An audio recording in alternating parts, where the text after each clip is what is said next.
Connor Mitchell's cheek burned long before he felt the impact. Slap. The sound echoed through the hushed cabin, an open-palm thunderclap that stole every breath. For a split second, time froze. Crystal glasses trembled on a gleaming silver tray, amber overhead lights dimmed in his vision, and the private jet's soft engine hum was drowned out by gasps. Connor, age 16, pressed a hand to his reddened cheek, tasting blood already pooling at the corner of his mouth.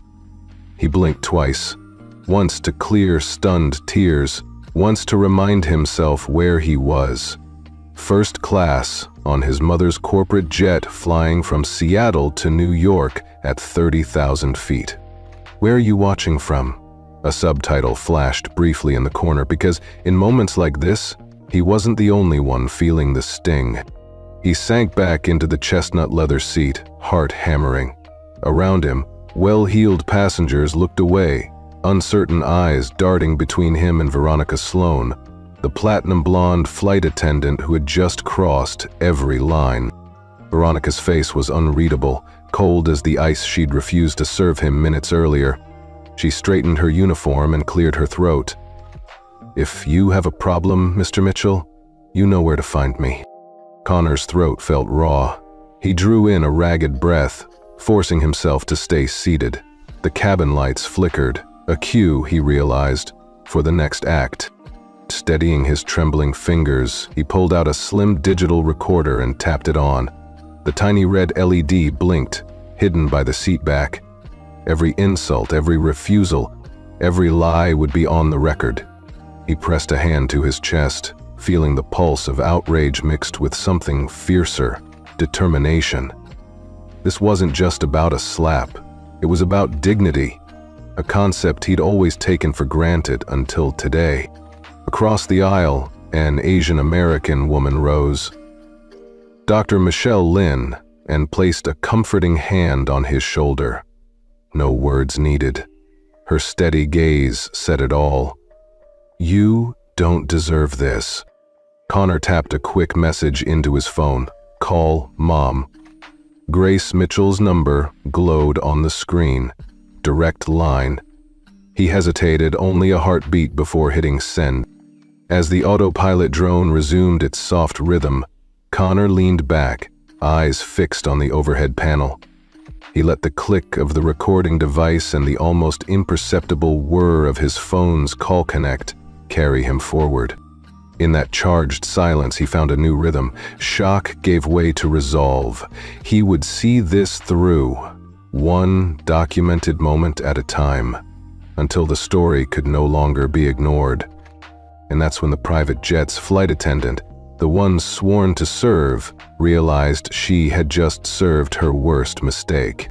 Connor Mitchell sat back in his plush leather seat, the ache in his cheek still throbbing from Veronica Sloan's slap, but his mind was already refocusing.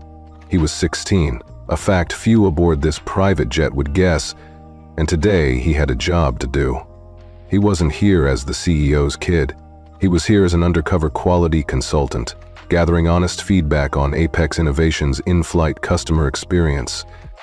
He exhaled slowly and reached into his jacket pocket for his phone. The lock screen bore a single photo, his mother, Grace Mitchell, standing at a podium with the New York skyline behind her. Under her name read, CEO, Apex Innovations. He tapped the screen twice, summoning the Notes app where he'd been cataloging every detail of this flight. He swiped through his bullet points. Amber lighting, 2 yellow, plush seats, but tray tables squeak. Veronica's service skip, time now. He added a new entry under major incident. Seat 2A, slap, physical assault, He felt a prickle of satisfaction. So far, his observations would make for a brutal but necessary report. Grace wanted unvarnished truth, not polished flattery. That was why she'd asked him to fly on her competitors' jets, to see what they did right and where they failed. Apex Innovation's board trusted his instincts, and he intended to deliver. He pressed his knuckles to his jaw, tasting faint iron. A flight attendant passed by, offering a linen napkin, but he shook his head. He preferred to leave the evidence intact for his photographs later. He studied the cabin again. First-class passengers settled into reclined seats, murmuring softly. A white-haired gentleman sipped champagne, oblivious. 2 rows back, a young couple exchanged uneasy glances. No one met his eyes. Connor tapped another note, microaggression. Offered towel but tossed over shoulder, no eye contact. He closed the app and slid his phone into his lap. He trained his gaze on the window's view of clouds, tinted pink by the setting sun. Below the calm surface, his pulse remained elevated. Pain and adrenaline still tingled in his cheek. But he refused to give Veronica the satisfaction of seeing him unravel. His mother had taught him that true leadership meant maintaining composure under fire. He pictured her voice in his ear. Stay calm, assess, then act. That mantra ran through him like a metronome, steadying each breath. The private jet's intercom crackled. Ladies and gentlemen, this is your captain speaking.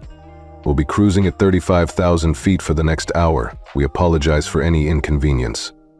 He noted the slightly clipped tone. No mention of turbulence, no apology for the incident. Corporate jets ran on protocols, not empathy. Connor clicked the recorder's case shut and slid it into his inner jacket pocket. It was small enough that a sharp eye wouldn't notice it, but when he got home, the audio would speak volumes. Veronica's harsh words, her refusal to serve, the slap itself. He could already see the headline, Undercover CEO's Son Exposes Discriminatory Service on Rival's Jet. He allowed himself a ghost of a smile. He'd caught worse in his high school newspaper days. Still, this was bigger. This was his mother's reputation and the integrity of an entire company on the line. Reaching into another pocket, he pulled out a compact mirror. He checked his lip, still split at the corner, and dabbed at the blood with a bit of tissue. He didn't want his mother to see him bruised. Not yet. Let her focus on the facts first. As he tucked the mirror away, his phone buzzed. He glanced at the screen. Mom was calling on his second ring. Perfect timing. He toggled the call to speaker, quiet enough that only he could hear. "Connor?" Grace's voice was calm, reassuring as always. She sounded busy. He could hear the low murmur of voices behind her, maybe a boardroom discussion or a conference hall. "Mom," he began, keeping his tone measured. "I need to update you on something serious. Go ahead." Her voice sharpened, attentive. He described what had happened, the refusal of service, the ice-cold water, and then the slap. He recounted Veronica's exact wording. "Learn your place." He could hear the tension rise in his mother's breath. "I'm uploading the recording now," he finished. "Prepare for a formal complaint and immediate action." There was a brief silence, then Grace's composed voice returned. "I trust your judgment. I'll call my legal team and the board's ethics committee. Stay safe, and no matter what happens, stick to the plan, document everything. Do not escalate here on the jet, and wait for my signal." "Understood." Connor ended the call and let the line drop. His heart rate slowed as relief washed over him. He felt supported and empowered. He was not a helpless passenger. He was an agent of change. He leaned back, folded his hands over the recorder's pocket, and closed his eyes for a moment. The setting sun splashed golden light across the cabin, a silent promise of daylight's truth. He wasn't just reporting faults, he was giving voice to every passenger who'd ever been dismissed or demeaned. And as the private jet sliced through the sky, Connor Mitchell felt the weight of his mother's expectations and his own resolve settle into a focused determination. Tomorrow, Apex Innovations would see the unfiltered reality, but tonight, he would remain patient, composed, and ready for whatever came next. Connor Mitchell lifted his hand as the drink cart swept past his row, again. 20 minutes had passed since the slap, and still, no one had offered him a sip of water. Veronica Sloane, the platinum blonde flight attendant, breezed by without so much as a glance. He cleared his throat and tried a polite, "Excuse me, may I have a glass of water now?" Her eyes flicked over him, cool and dismissive. She nodded once toward the white businessman across the aisle, who was promptly handed a crystal tumbler filled with ice. Connor's stomach lurched. Around him, the cabin's warm, amber glow felt suddenly cold. No one else in first class had been told to wait your turn. His knuckles whitened on the armrest as another passenger reached out and received service before him. Later, a different attendant offered him a steaming hot towel, but only after tossing it in his direction like a frisbee. He caught it awkwardly, steam stinging his fingers. The towel landed on his lap with a damp thud, and she never made eye contact.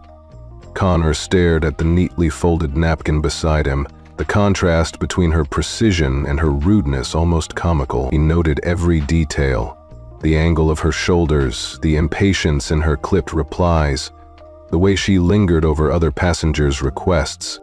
Across the cabin, he noticed two other black passengers, a sharply dressed older man and a young woman with a laptop, both repeatedly ignored when they signaled for service. Their eyes met his in silent solidarity. In that shared glance, Connor felt a tighter knot of hurt and anger. This wasn't a one-off incident. It was a pattern. He clutched the recorder in his jacket pocket, feeling its weight. Each overlooked request and each cold shoulder was evidence of something deeper than personal hostility. Inside, a low hum of shame and outrage simmered. He recalled his mother's voice, "Observe, learn, then act." He refused to let Veronica see him falter. Instead, he let his features settle into calm neutrality, as if nothing had happened. Behind that mask, thoughts rattled. How many times today have they dismissed people like me? He tapped the recorder's side. Click, ensuring every microaggression was captured in crystal clarity. With practiced efficiency, Connor flipped open his notes app and jotted. Veronica, speaks over patron, skips request, towel tossed, ice water denied. He paused, watching passengers indulge in the jet's luxury, oblivious. His pulse slowed to a determined beat. This was bigger than him. It was about dismantling a system that whispered, "You don't belong here," to half the cabin. He texted his mother a brief update. "Mom, systemic pattern evident, not isolated. Ready for next step." Within seconds, her thumbs-up emoji popped back. As lights overhead shifted toward sunset hues, Dr. Michelle Lynn leaned over from her seat behind him and offered a small, reassuring nod. No words were needed. He met her gaze, steady, grateful. Around them, conversations resumed, but the air felt charged, electric with unspoken tension. Connor closed his eyes for a moment, envisioning the moment he'd finally press play on the evidence. The resolve in his chest warmed him against the fading glow. There was a reckoning on the horizon, and he would see it through. Connor Mitchell gripped the armrest as the jet shuddered through unexpected turbulence. Nothing more than a few bumps, the captain would later assure everyone, but enough to rattle nerves. Veronica Sloane, the platinum blonde attendant whose every movement had felt calculated, wobbled slightly under the sudden jolt as she steadied a tray loaded with steaming coffee cups. Connor watched, chest tight, every instinct warning him that this lay gesture would be weaponized. Sure enough, as the plane lurched, Veronica's hand dipped, but not by accident. The tray tilted deliberately, sending scalding coffee cascading across Connor's lap. He yelped and lunged forward, pressing his knees together as the hot liquid soaked through his khakis, burning him. A collective gasp rose from first class. The gentleman in 2C dropped his newspaper.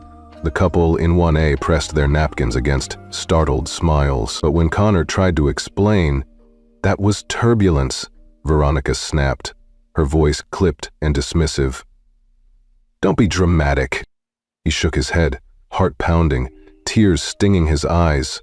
"You did that on purpose," he protested, voice cracking. "That coffee was thrown at me." Veronica's lips curled into a smirk. "I'm just doing my job. You wouldn't understand service unless you looked beyond your entitlement." She turned and swept off without a backward glance, her heels clicking on the aisle floor. Connor pressed a cool palm to his lap, feeling sticky warmth seep through the fabric.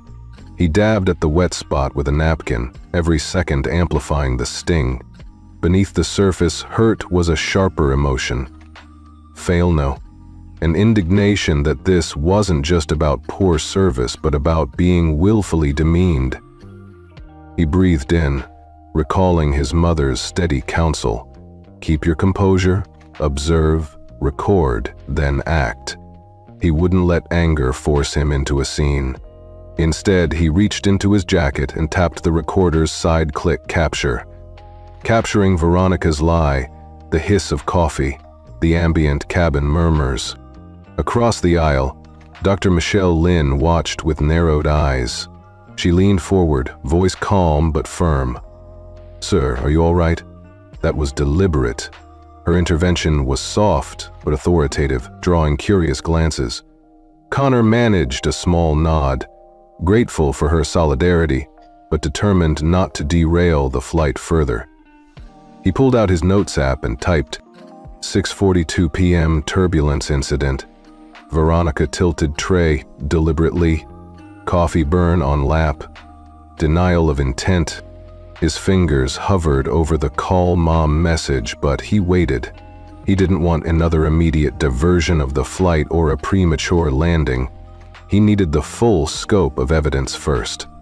The microaggressions, the refusal of water and towel, now this assault by coffee. A hush settled as the turbulence passed. The intercom crackled. "Apologies for the inconvenience, folks. We're clear now. Please remain seated." No apology to Connor, of course. Not here. Not ever.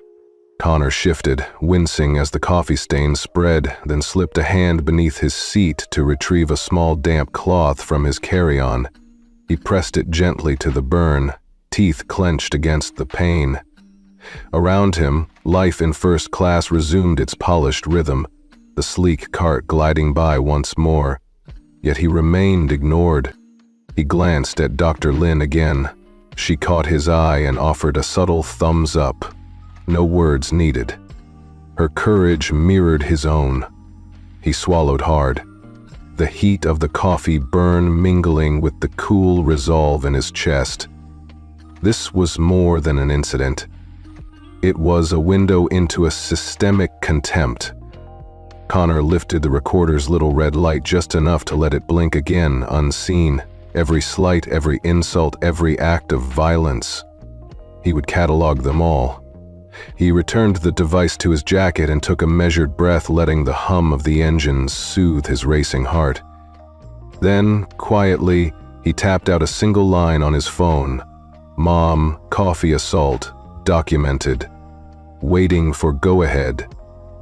He pressed send and slipped the phone back into his pocket, heart thudding with purpose. Around him, the cabin lights shifted into their evening glow. Soft, ambient music filtered through the speakers, a carefully chosen playlist to keep passengers relaxed.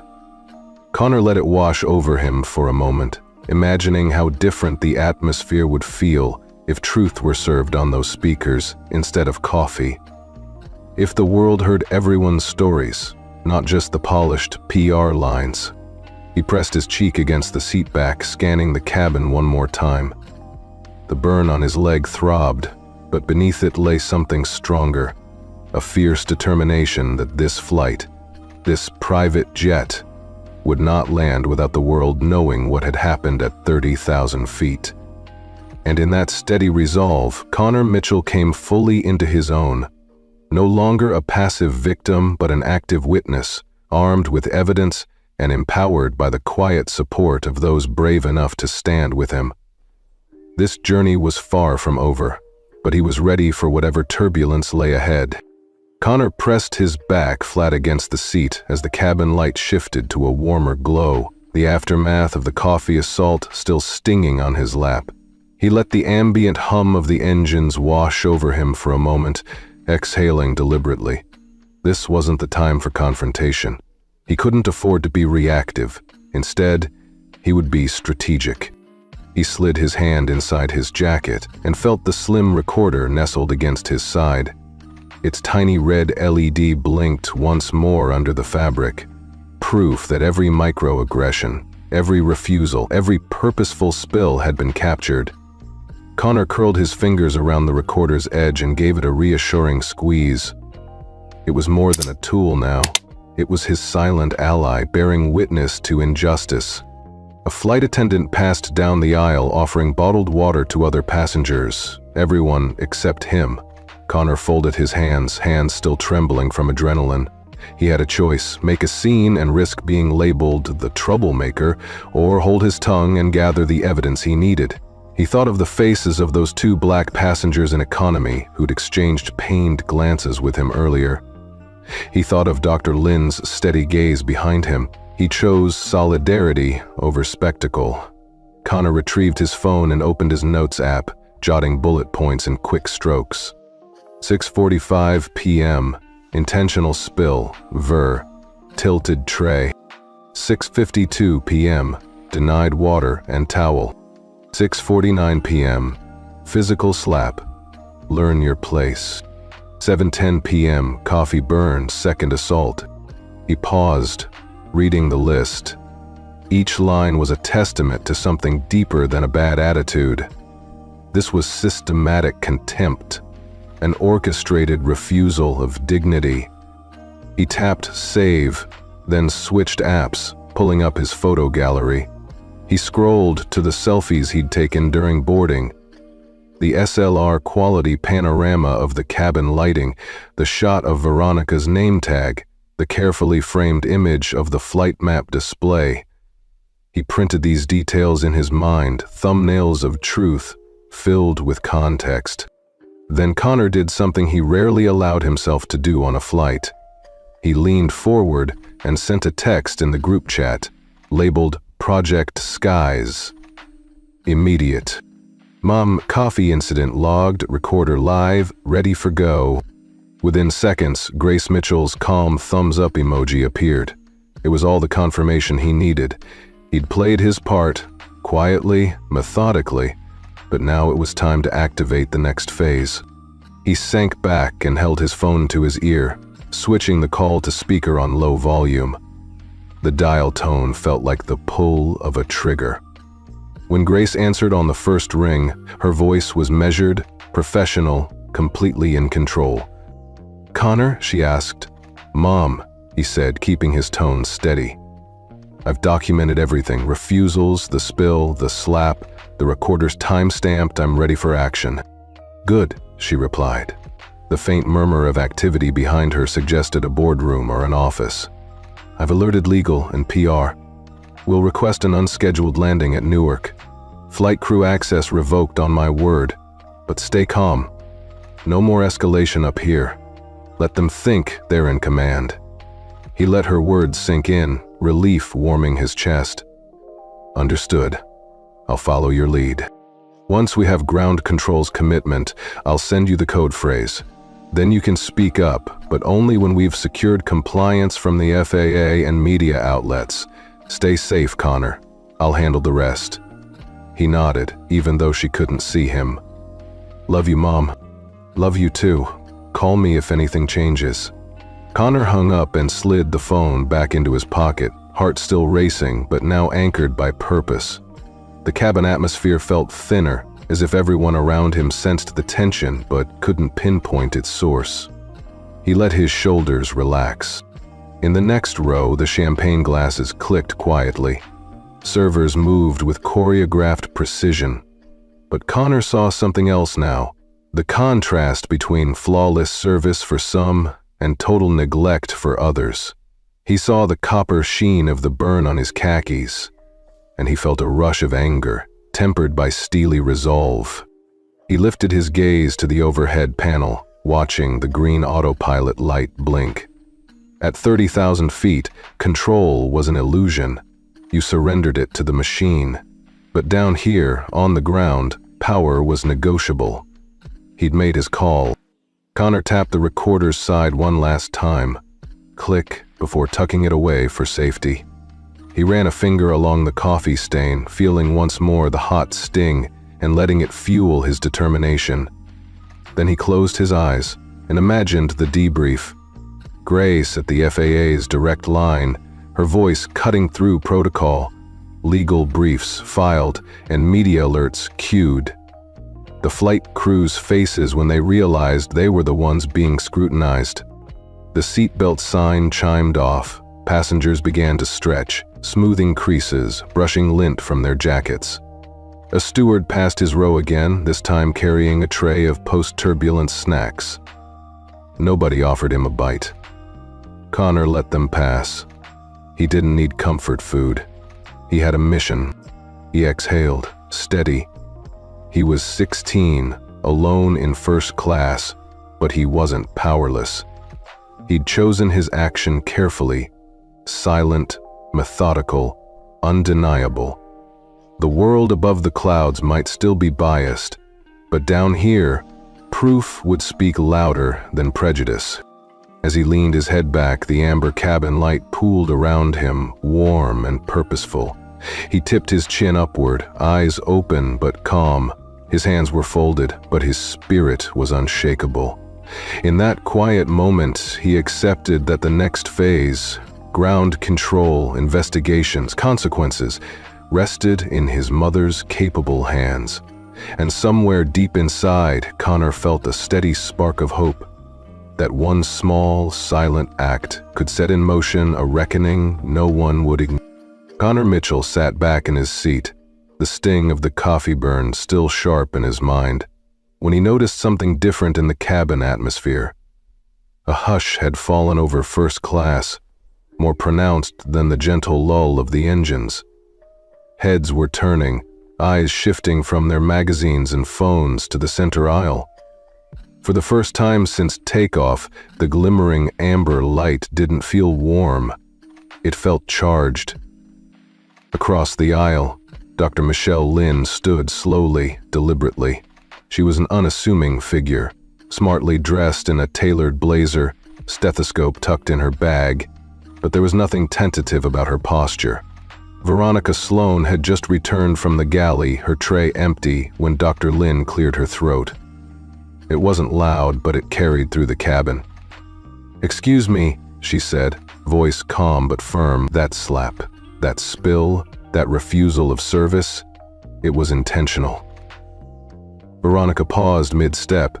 The platinum blonde hair in her tight bun quivered slightly. Connor felt his pulse tick upward. He held his breath as Dr. Lynn took a half-step forward, unblinking. "I witnessed every moment," she continued. "I'm Dr. Michelle Lynn, and I won't stand by while you mistreat a fellow passenger, especially a minor." A ripple ran through the cabin. The white-hailed executive in 2C straightened his shoulders. The couple in 1A turned their heads in unison. Even the flight crew, conditioned to remain impassive, exchanged uneasy glances. Veronica's composure cracked. Just a fraction. But it was enough. On screen, a graphic popped up in the corner. Mumbai says, "Never okay to be treated this way." Seconds later, another. "UK here, solidarity with Connor." Connor felt a flush of warmth spread across his chest. He hadn't expected public support at 30,000 feet, but here it was, flickering in real time above the silent rows. Dr. Lynn's gaze shifted briefly to Connor. He met it and gave the smallest nod. In that instant, he realized he wasn't alone. The burn on his lap pulsed, but he felt steadied by more than the seat beneath him. He felt the collective will of everyone watching, on board and around the globe, hinged on this moment of truth. Veronica swallowed hard. Her lips trembled before she forced out, "He was being difficult. Making a scene." Dr. Lynn's eyes narrowed. "Being difficult? A burned lap and a bloody lip, please." She turned to the cabin. "Everyone here deserves respect, regardless of age or status. If you'd like to witness the proof, I'm happy to share my recording." Connor slid his phone from his pocket and held it up, the recorder app blinking visibly. Murmurs of approval swelled around him.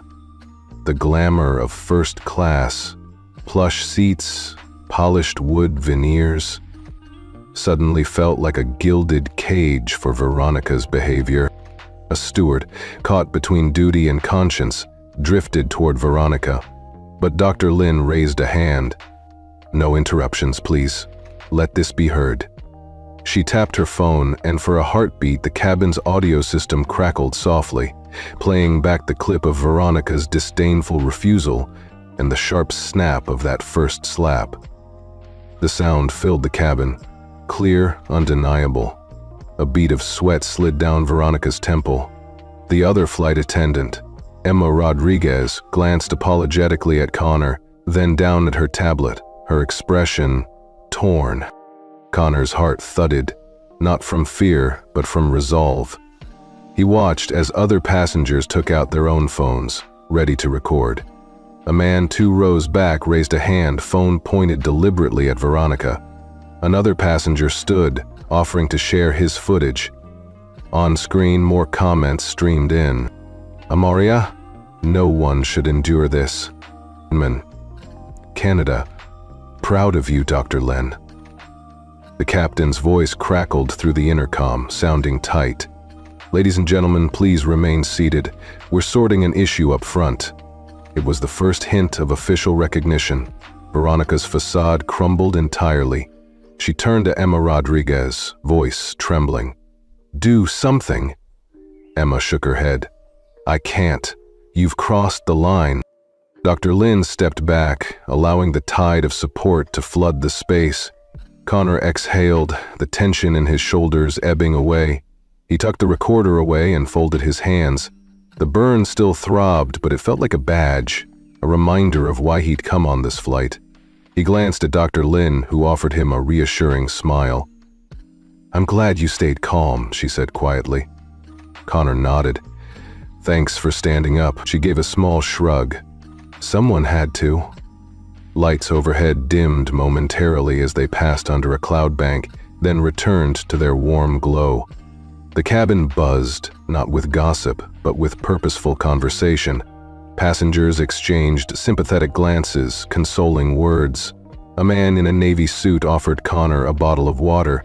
A woman 2 rows back mouthed, "We've got your back." Connor took the water and raised it in a silent toast, meeting Dr. Lin's eyes again. She returned a gesture, a simple lift of her bottle.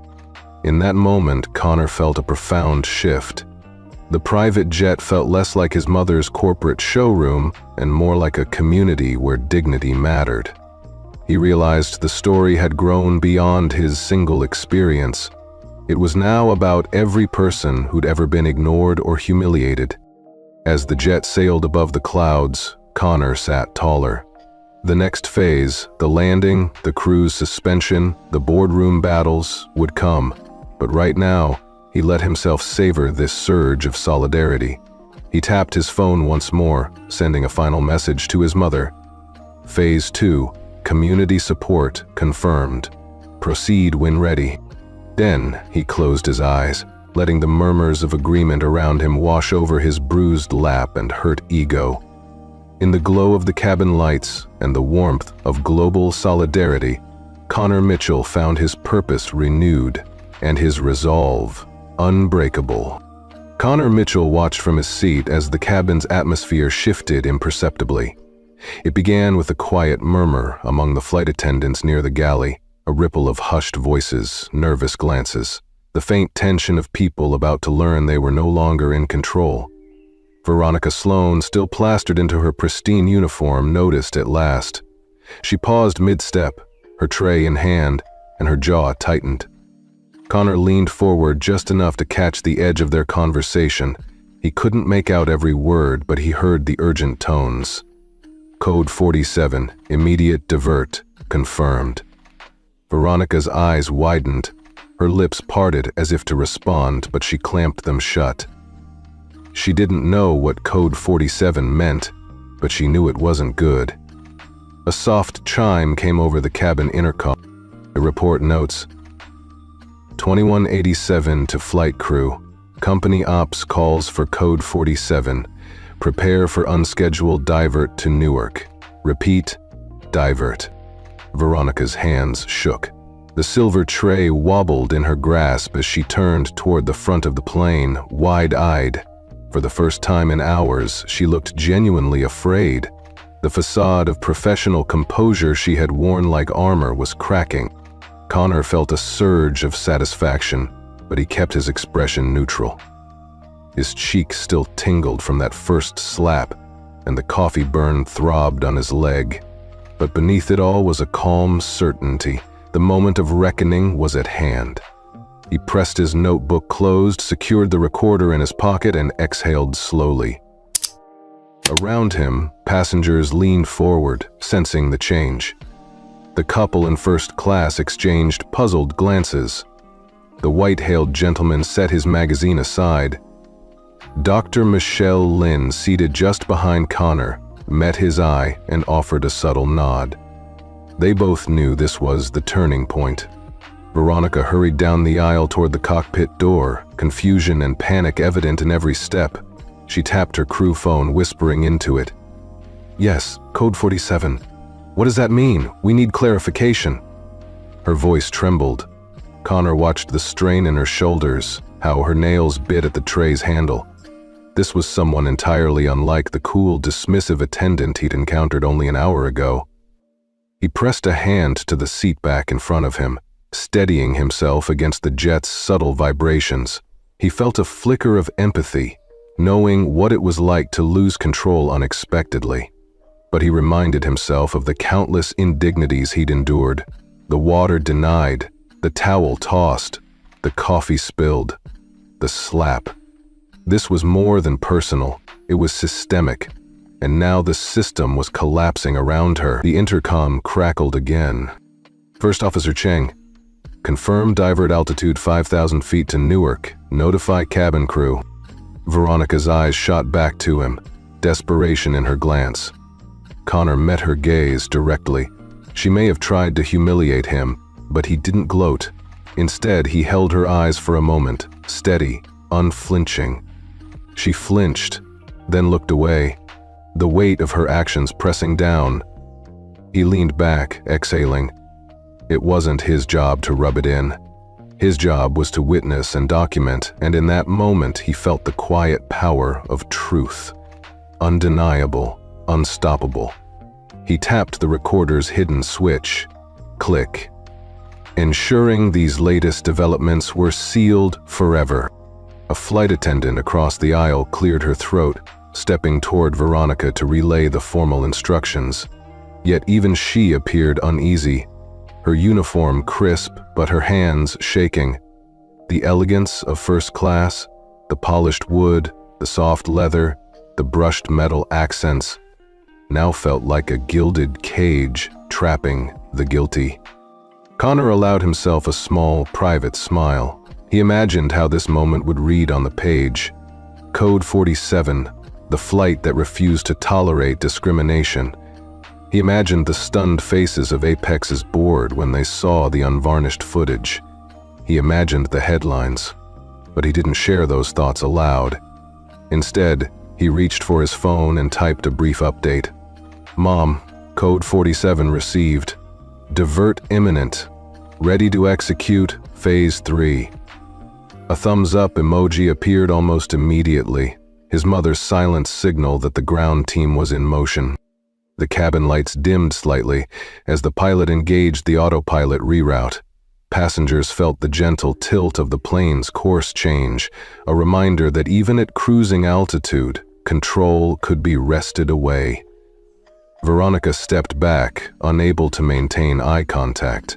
She issued a curt, "Cabin crew, prepare for landing," in Newark, her voice brittle. Connor sat still as the realization settled over the cabin. Moments ago, he had been the target of contempt.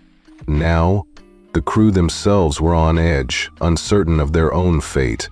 He sensed the hush grow heavier, the collective breath held by every passenger. Dr. Lin leaned forward, whispering, "You did it. You made them listen." Her words were quiet but meant the world to him. He nodded, offering a slight smile of gratitude. He looked around one last time, the rows of seats, the elegant fixtures, the polished service, but everything felt different now. The veneer of luxury had shattered, revealing the raw truth beneath. Privilege should not equate to permission to demean or harm. He pressed his lips together and murmured to himself, "Phase 3. When you're ready." The descent began, subtle at first, then more pronounced. The engine's hum deepened and the cabin lights brightened to full glow. Veronica Sloane, once so confident, now hovered near the door, her posture that of someone who had just discovered the ground could shift under her feet. Connor allowed himself a final breath of satisfaction. There was no victory dance, no mocking smirk. Instead, a calm resolve settled in his chest. The next chapter, their unscheduled landing, the crew's suspension, the public fallout, would unfold soon enough.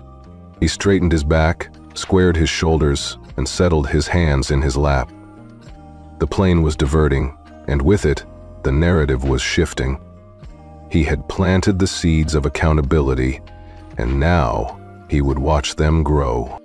Above the clouds, at 30,000 feet, a simple change in course had changed everything. And Connor Mitchell, 16 years old but wiser than his years, was ready for what came next. Connor Mitchell felt the jet's subtle tilt before he heard the captain's voice crackle over the intercom.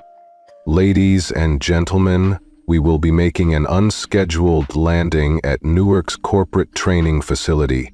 Please remain seated with your seat belts fastened." He blinked, disbelieving. Newark? That wasn't on any flight plan he'd seen, but the cabin's atmosphere confirmed it. Veronica Sloane's tray clattered in her hands, and a ripple of alarm passed through the crew. The overhead lights shifted from their warm amber glow to a cooler bluish hue, bathing the cabin in an almost theatrical chill. The effect was immediate. Passengers tensed in their seats, coffee cups stilled on polished trays, and the soft hum of the engines felt momentarily subdued. Connor's heart raced. This was the moment he'd been waiting for. Not only had he documented every hurtful slight, every dismissive glance, but now the airline's own systems were turning their might against the crew. He pressed his palm to the recorder hidden in his jacket, feeling its quiet pulse. Every word Veronica had uttered, every malicious tilt of her tray, every slap, it was all captured. And now the ship's autopilot was about to make that evidence public. A low chime echoed through the cabin, and the ceiling's central monitor flickered to life. The video began without warning, first the cold steel of the beverage cart, then a series of discreetly recorded clips. There was Veronica's glare as she refused Connor water. There was the toss of the warm towel that landed wetly on his lap. There was the cascade of scalding coffee. And finally, the open palmed slap. Each sound amplified, every stitch of fabric on his cheek visible in crisp detail. Gasps and murmurs rippled outward. A woman 2 rows back covered her mouth with both hands. The white-haired businessman who had once dismissed Connor's pleas set down his newspaper with a hollow thud. Even the economy section, visible through a mid-cabin divider, fell silent, passengers craning their necks to witness what was unfolding. Then, from the cockpit's hidden speakers, Grace Mitchell's voice filled the cabin. Steady, authoritative, tinged with calm sorrow. "I'm Grace Mitchell, CEO of Apex Innovations. Every passenger, regardless of age, color, or status, deserves respect. I sincerely apologize on behalf of my company and our competitors for the treatment Mr. Mitchell has endured. We will ensure this never happens again." Connor felt a tremor of emotion. Pride, vindication, relief, all colliding in his chest. The world was watching, his mother's words now echoing not just in his headphones but through every speaker on the plane. Veronica's face went pale as the lights shifted again. this time to a bright white that pierced the subdued cabin. She stood rooted to the spot, eyes darting from the monitor to the faces around her. She opened her mouth, but no words came. Dr. Michelle Lin leaned forward and whispered, "They won't let you hide anymore," her voice steady. Connor nodded. He felt the warmth of solidarity wash over him. From his aisle, the soft scrape of a chair revealed the white-hailed gentleman rising. He cleared his throat, once, twice, then spoke with surprising force. "This is disgraceful. Ms. Sloan, you owe this young man an apology before we land." His voice carried authority, the kind that commands attention without raising volume. Veronica's lips trembled. She looked around, seeing dozens of disapproving faces. The couple in first class, previously indifferent, now stood in silent judgment. Even the other flight attendants, uniform immaculate but expressions crumbling, faced reality. The company they served had turned its own protocol into a weapon for justice. Connor pressed a hand to his chest, feeling the steady beat of his heart. Shock had given way to triumph. He allowed himself a small, private smile, not a ghoulish smirk, but a quiet acknowledgement of how far he'd come. From the momentary stun of a slap to the roar of accountability reverberating through the cabin. The monitor switched to a live feed from the cockpit's external camera, revealing the tarmac of Newark's corporate hangar bathed in the orange glow of floodlights. Corporate jets and training simulators lined the apron. This was the airline's own heartland, where they groomed crews for premium service, and tonight, that very heartland would witness the crew they'd entrusted with their image. A flight attendant hurried down the aisle, her voice catching as she addressed passengers. "Folks, please remain calm. We're on final descent to our facility. Once we've landed, ground personnel will board and provide further instructions." Connor leaned back and exhaled, every muscle relaxing at last. The bump of landing gear deploying rattled the cabin gently. He let the weight of his recorder shift in his pocket, a tangible reminder of his meticulous preparations. Around him, conversations ignited, soft but urgent. A man to his left murmured, "They can't just sweep it under the rug now." A woman near the window replied, "Not after that apology." Phones came out to capture the final moments of descent, not for gossip, but to preserve proof. Veronica shuffled toward the rear, shoulders hunched. Connor watched her go, feeling no hatred, only empathy for a young woman who'd been empowered by a culture that condoned her cruelty. He hoped she'd learn, truly learn from this reckoning. The plane touched down with a smooth thud and began to slow. Through the cabin windows, he saw ground crew approaching with quick strides, flashlights dancing across the fuselage. The corporate hangar loomed ahead, emblazoned with the airline's insignia and motto, "Elevating service, respecting all."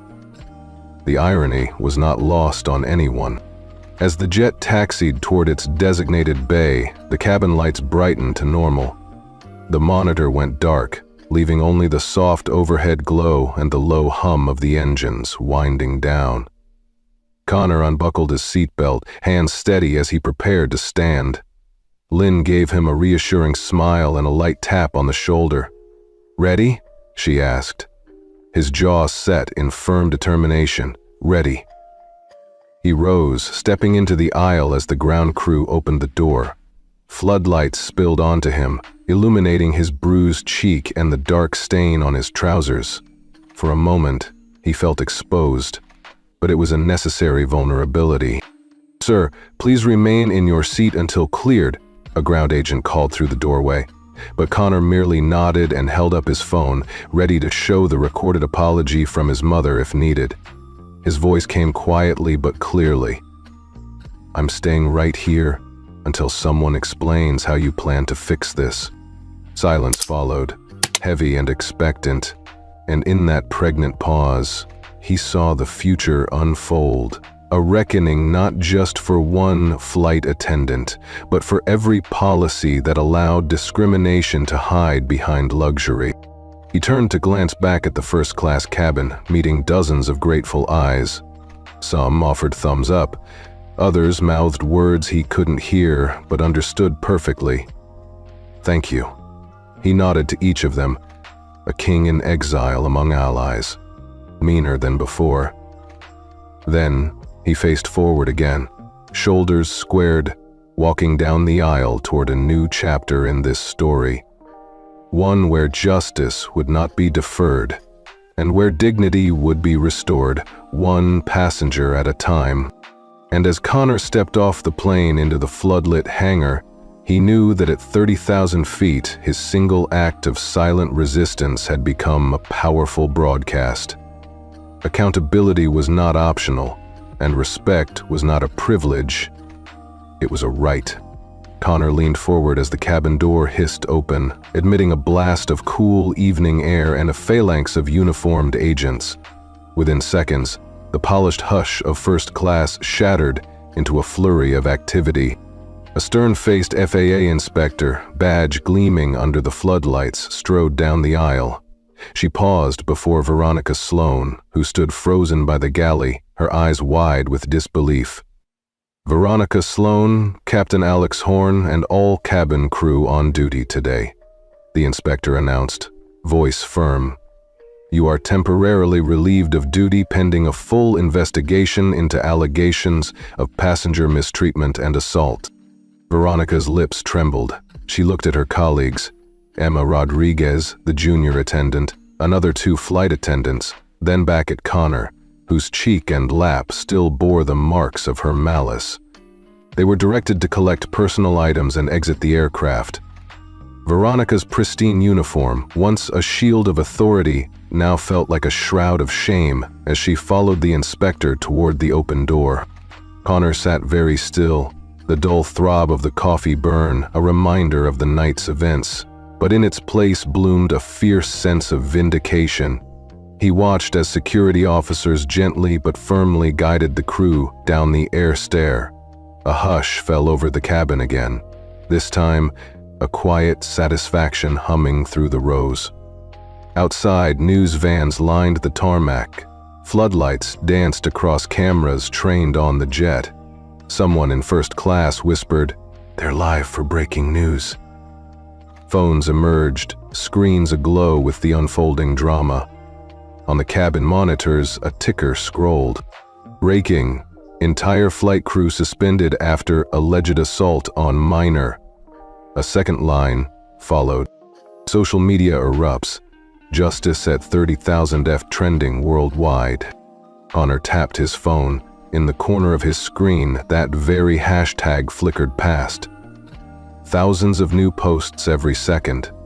Mumbai, London, Sydney, Johannesburg. Global solidarity for one 16-year-old who refused to be silenced. A financial alert popped up next. Riviera Airstock plunges 5.3% in after-homes trading amid scandal. Connor felt a thrill. The airline that had thought it could hide behind cabin walls was now paying a steep price.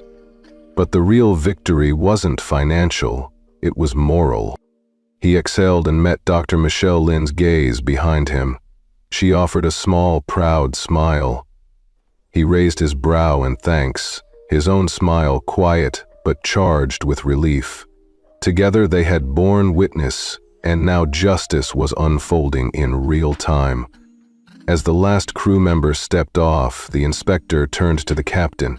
"Captain Horn, I'll need your statement, then we'll debrief everyone on board." Captain Horn, normally the picture of calm authority, looked drained. He nodded and offered a terse apology over his shoulder to Connor. "I'm sorry we let this happen." Connor nodded. He understood the weight of leadership. Then he turned his attention to the cabin, to the other passengers who now watched him with respectful nods or murmured support.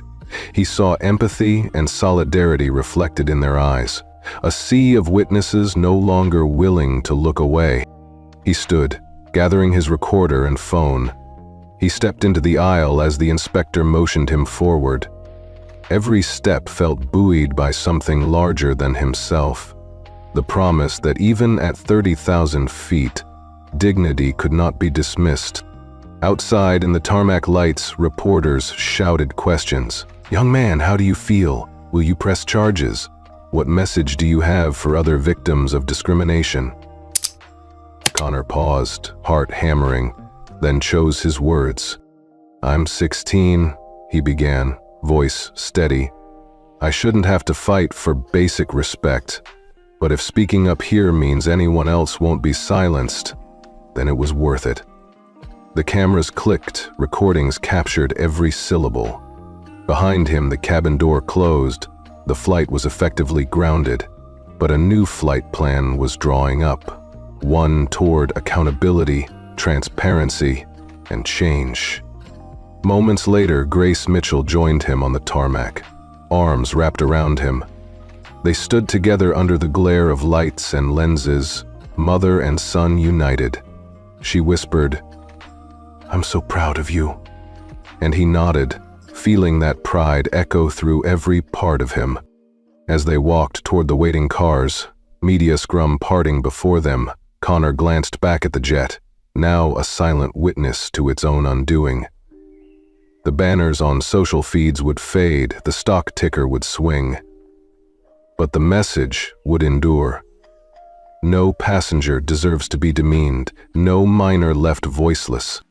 In the weeks that followed, Riviera Air announced sweeping policy changes, sensitivity training for all staff, and a zero-tolerance pledge. The suspended crew faced formal hearings, and the FAA launched an industry-wide review. Every part of the system was forced to look inward. Connor watched from the sidelines, remote yet intimately involved. He returned to school, his story now a touchstone for discussions on respect and equity. And each time he saw justice, at 30,000 feet trending, he felt the quiet joy of knowing he had made a difference. At 16, he learned that courage could be as simple as asking for a glass of water, and that when empathy met documentation, the world could be forced to change, one flight at a time. Connor Mitchell felt his chest tighten as he stepped off the press riser, the hush of the auditorium pressing in around him.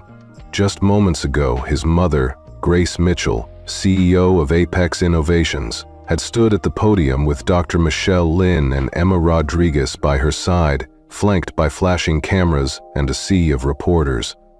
Now, the weight of what they'd unveiled settled in his stomach like a stone. Grace had opened the conference with practiced poise. "Good evening," she'd begun, voice steady. "What began as an assault on my 16-year-old son by a single flight attendant has exposed a far greater injustice. A systemic policy of passenger profiling at Riviera Air." She clicked a remote, and the projection screen behind her lit up with the bold title, Operation Priority, Internal Directives on Passenger Profiling. Connor remembered the gasp that rippled through the room. He glanced at Emma Rodriguez, the junior flight attendant who'd once been a silent witness to Veronica Sloan's cruelty.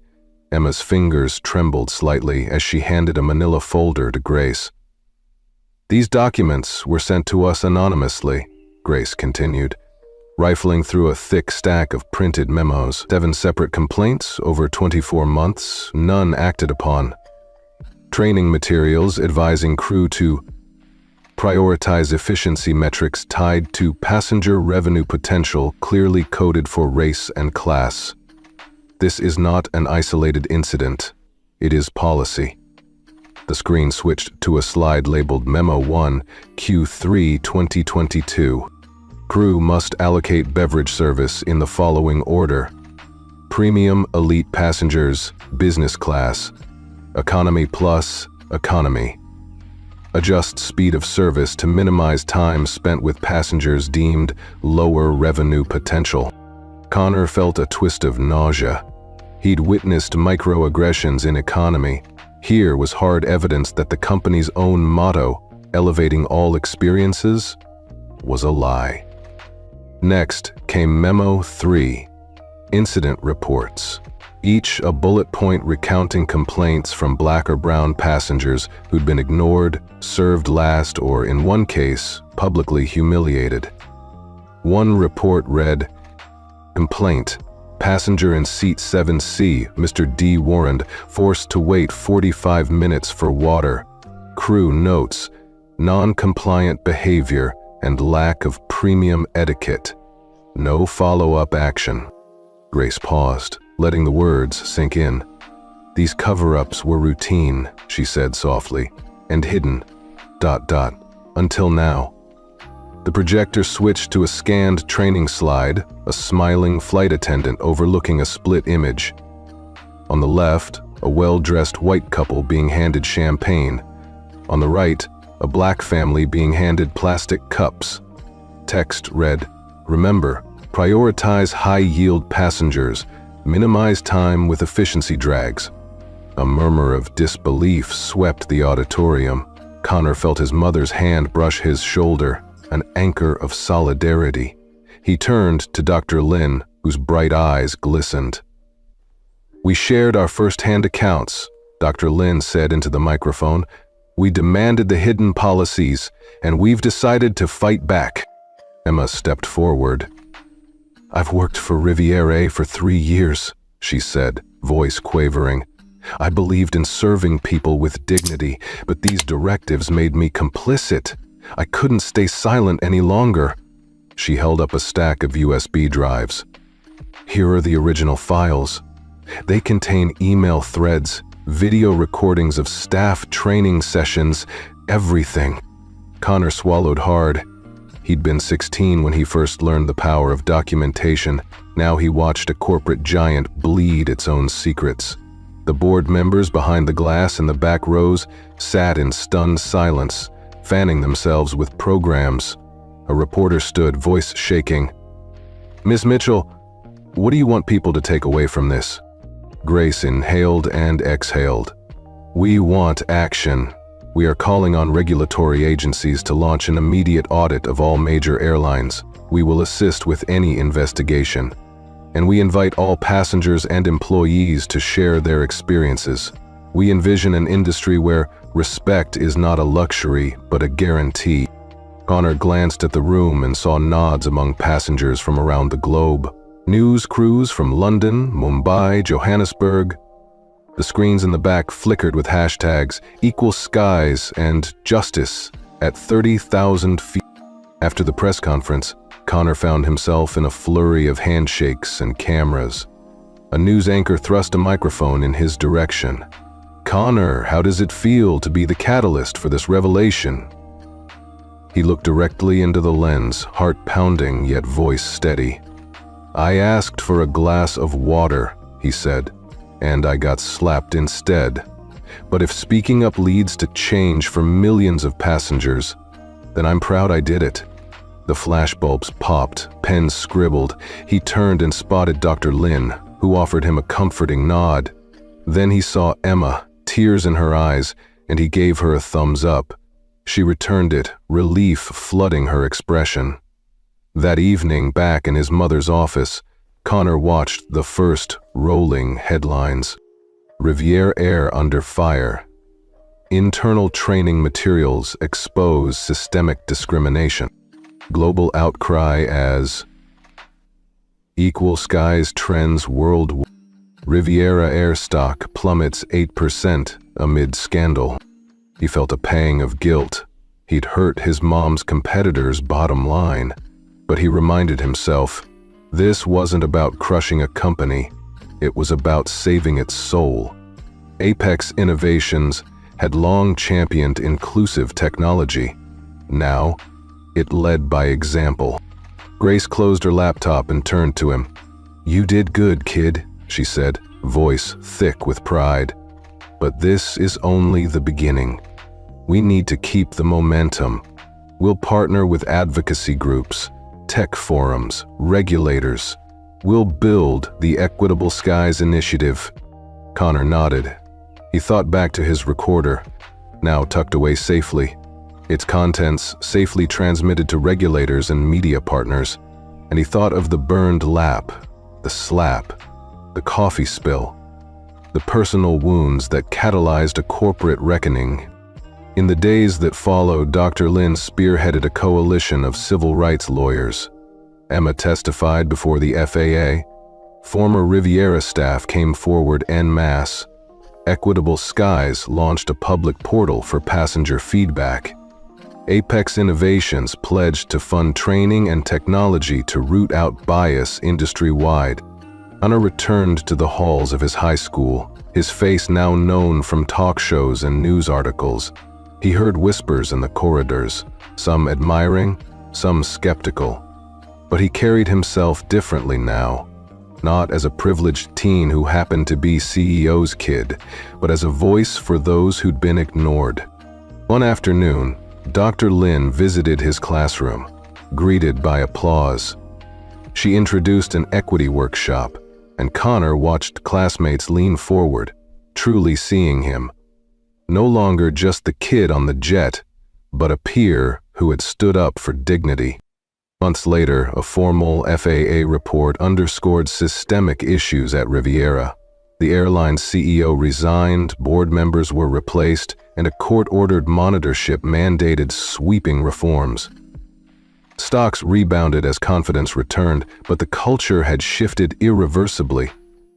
On the anniversary of that fateful flight, Connor stood with Emma and Dr. Lin at a symposium under the banner "Equal Skies, 1 Year of Change." He reflected on the journey, from the sting of that first slap to the unveiling of hidden policies, from solitary recording to global solidarity. And he felt the same steady resolve that had carried him through every chapter. He understood now that a single action, combined with truth and courage, could crack the hardest facade. He would continue to speak up, whether for flight attendants, passengers, classmates, or colleagues, because respect was not negotiable. As the final applause echoed around him, Connor looked out at the audience and smiled. He carried with him a reminder: at 30,000 feet or on the ground, every voice matters. And together, they could lift the world to new heights of justice. Connor Mitchell woke the next morning to a flurry of notifications on his phone, emails from passengers, text threads among aviation advocates, and a dozen news alerts about the class action lawsuit filed by Apex Innovations against Riviera Air. He sat up in bed, the late spring sunlight warming the pale blue sheets, and let a slow smile spread across his face. Just 24 hours ago, his mother had signed the final documents authorizing a federal class action suit on behalf of every passenger who'd been mistreated on Riviera flights. Today, they were public.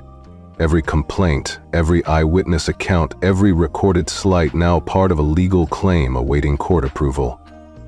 18,000 people had already joined the suit online, leaving heartfelt testimonies. I was ignored for my request for water. My grandmother was refused a blanket. A flight attendant dismissed me because of my accent.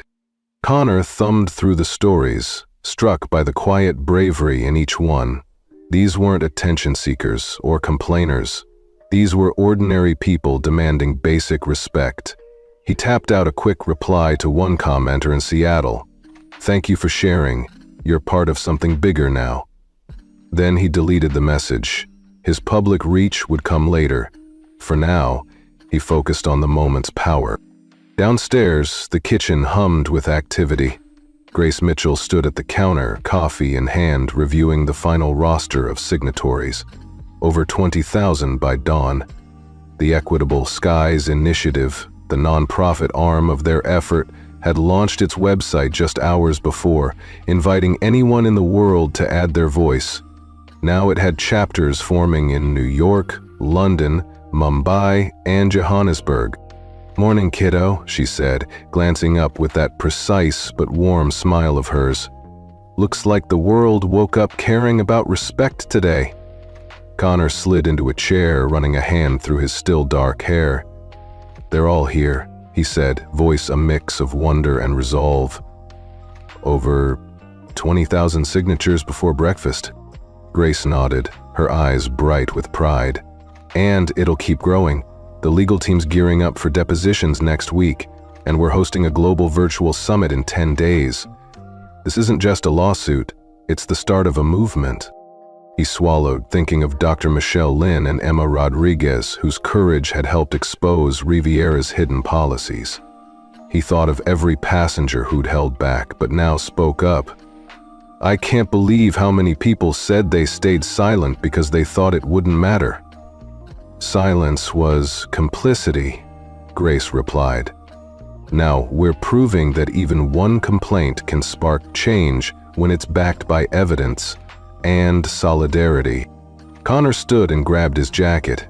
"I want to help coordinate the Youth Advisory Council." He'd proposed it the night before, a group of students from diverse backgrounds working with Equitable Skies to design feedback tools and educational workshops. Grace's nod had been immediate. Outside, the city's morning rush hummed along 4th Avenue. Connor climbed into the car that would take him to Apex's headquarters and later to a recording studio for a round of interviews. He tapped the dashboard's touchscreen, pulling up the Equitable Skies site. Join the movement. Stand up for dignity. He scrolled through pages of global testimonies, highlighted partner organizations, and noted the interactive map of solidarity events. At the studio, the producer greeted him by name and led him to a small green room. Posters on the wall proclaimed, "Equal Skies, Webinar April 30th, and Youth Voices, Workshop May 7th.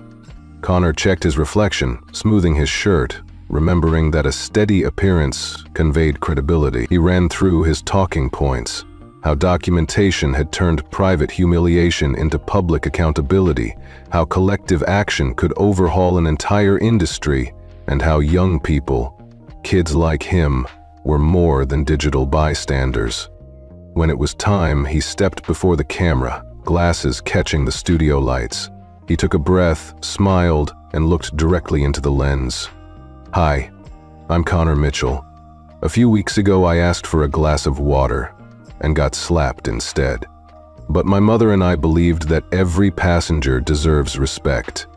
We filed a class action lawsuit covering thousands of complaints, and today we're inviting you to join Equitable Skies. Sign our petition, share your story, and let's hold every airline accountable. Because dignity shouldn't be optional at 30,000 feet. He paused, letting the words sink in. Then he pointed to the graphic at the bottom of the screen. Visit equitableskies.gr. Add your voice.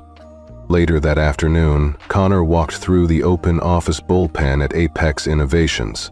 Engineers and designers paused in their workstations to pat him on the back or offer a quick congrats. He stopped by Dr. Lin's desk. She joined the advisory board and placed a coffee on her table. "Thanks for everything you've done," he said quietly. She smiled, adjusting her scrubs under a casual cardigan. "You started something enormous," she replied. "Now we need to build the tools to keep it going." He nodded toward the whiteboard behind her, where someone had sketched a flowchart of the initiative's next phase: educational modules for flight schools, an API for passenger feedback integrated into booking sites, and a mobile app for real-time service audits.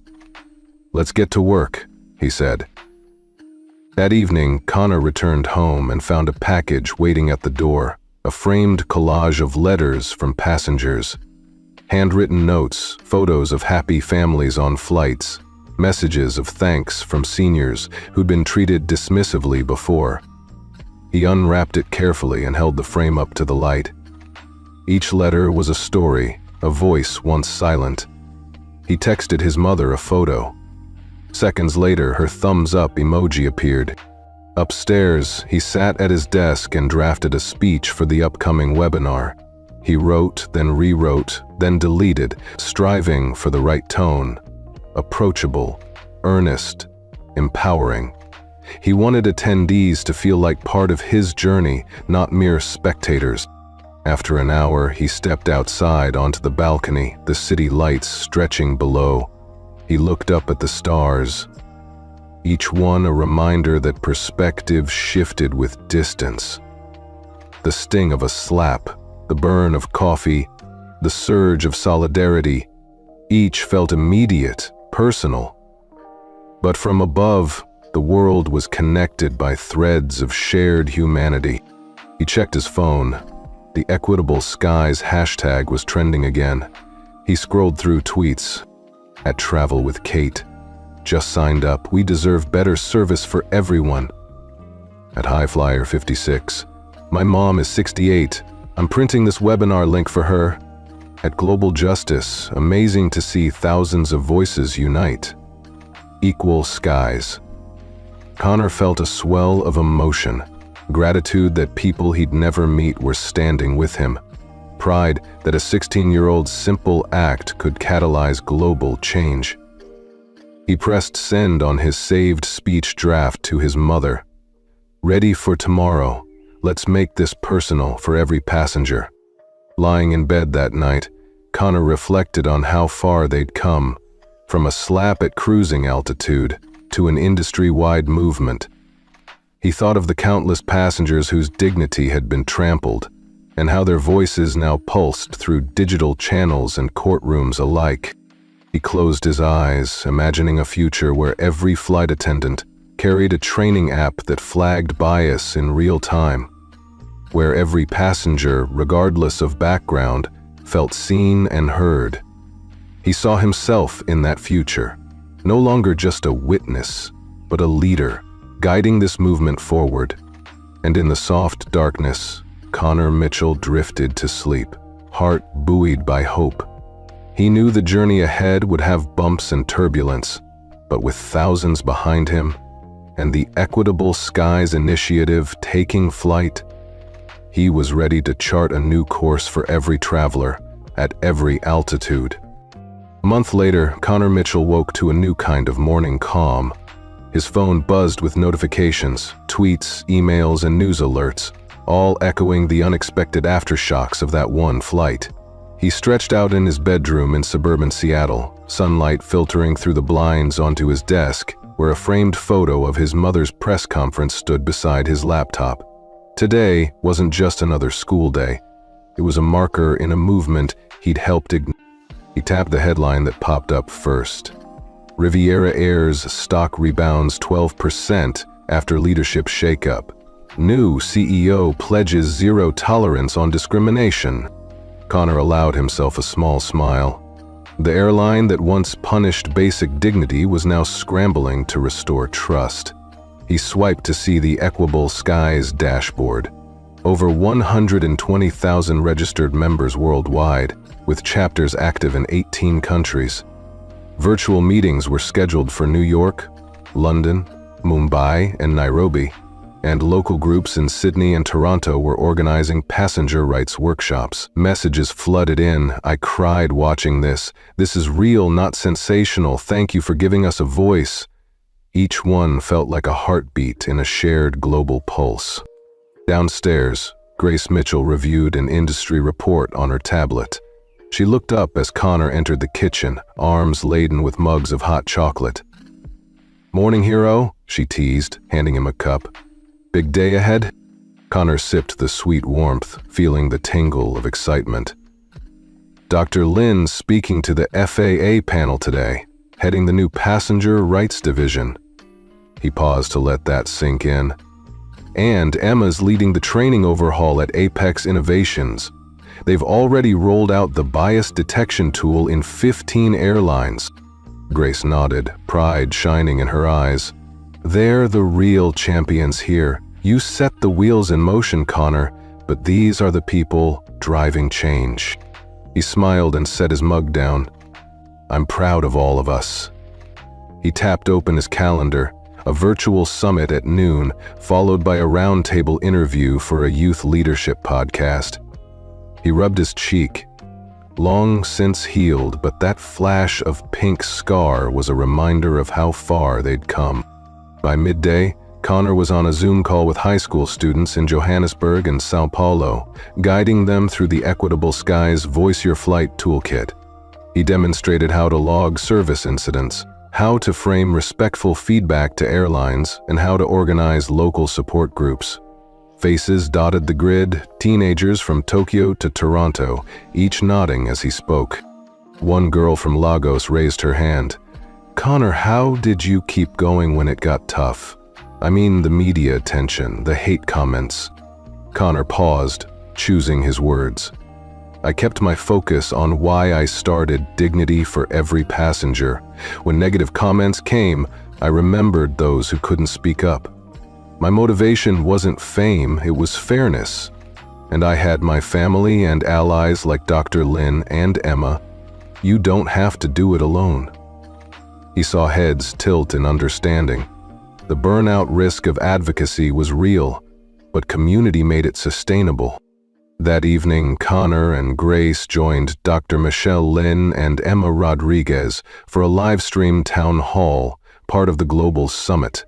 The four of them sat in a warmly lit studio, the Equitable Skies logo softly projected behind them. Across the bottom of the screen scrolled testimonials. "My grandmother finally got her blanket. My son has more confidence traveling. This is the change we needed." Dr. Lin spoke first, her voice steady. "We've consulted with regulators to draft national service equity guidelines. By next quarter, airlines will face compliance audits, and passenger feedback scores will factor into licensure renewals." She leaned forward. "We're turning policy into practice," Emma added. "I've been to dozens of training sessions. The crew's response has been overwhelmingly positive. They want to learn, to do better. Nobody wakes up wanting to demean a passenger. They just needed the tools and the accountability mechanism." Grace then addressed the global audience. "Equitable Skies is partnering with universities to fund research into bias reduction algorithms, and with tech firms to integrate feedback apps into booking platforms. We're building a system where respect is woven into every click and every interaction." Finally, Connor took the mic. What started as one glass of water and one slap has turned into a conversation that spans continents. You viewers, make this real. Every comment, every sign-up, every share matters. Keep pushing. Keep holding airlines to their word. Remember, dignity isn't a luxury, it's a right. The chat exploded with, and emojis, comments unfurled. Canada says, "We're with you, Alania. This is our fight too. UK, thank you for your leadership." Weeks later, Connor found himself back at the family home one Saturday morning, sprawled on the living room rug with Emma and Dr. Lin, reviewing proposals for a secondary initiative. Project SkySafe, a hotline for reporting in-flight emergencies and discrimination, with legal referrals and emergency support. They debated user contact designs, privacy safeguards, and volunteer training modules. The air was electric, no trace of the hush that once cloaked the private jet cabin. Emma paused, looking at Connor. "You've grown into a real advocate," she said. "I'm proud to be in this with you." Connor smiled, recalling how intimidated he'd felt on that flight. "I couldn't have done it without you or Dr. Lin." Dr. Lin winked. "You gave us the courage to speak up. We're your echoes, Connor." They shared a laugh, then turned back to the whiteboard, sketching timelines and drafting partnership letters. On the 1-month anniversary of the flight, a commemorative video went live on Equitable Skies' platform. It wove together raw footage from the slap, the coffee spill, the boarding gate detention, and the Newark landing, punctuated by news clips of the press conference and summit highlights. The final montage showed passengers of all ages and backgrounds smiling as they boarded flights, with a renewed sense of trust. Connor watched the playback in Grace's office, fingertips tracing the progress bar. As the video ended, a series of on-screen comments appeared. "I cried watching this. This is real, not sensational. My mother is 70. She finally feels safe on planes. I tweet this every day to remind airlines accountability matters." He turned to Grace, who pressed share to Twitter. And together, they watched the metrics climb, thousands of shares, retweets, and thank you replies pouring in. The narrative they'd created had legs of its own, fueled by authentic voices. That night, Connor lay in bed, reflecting on the journey. He pictured Veronica Sloan, retrained and reinstated under strict oversight, volunteering with senior travel groups to rebuild her own sense of service. He remembered Dr. Lin's tireless advocacy, now formalized within the FAA. He thought of Emma, guiding new hire orientations with empathy modules that bore her name, and he thought of every passenger who dared to speak up once, then again, until the world listened. He closed his eyes and whispered a quiet promise. I will keep doing this. Not because he was perfect, but because he knew what silence cost. Dignity stripped away, voices silenced, potential wasted. He'd seen how one person's quiet determination could cascade into global solidarity. Now, he felt ready to carry that spark forward. Connor drifted off to sleep with a sense of completion and anticipation intertwined. The plane's cabin lights no longer glowed in his memory as a gilded cage, but as a launching pad for courage, for community, for change. He dreamed of blue skies where every passenger at any altitude would know they belonged, and when he woke the next morning, he'd be ready to take the next step, wherever the winds of justice carried him.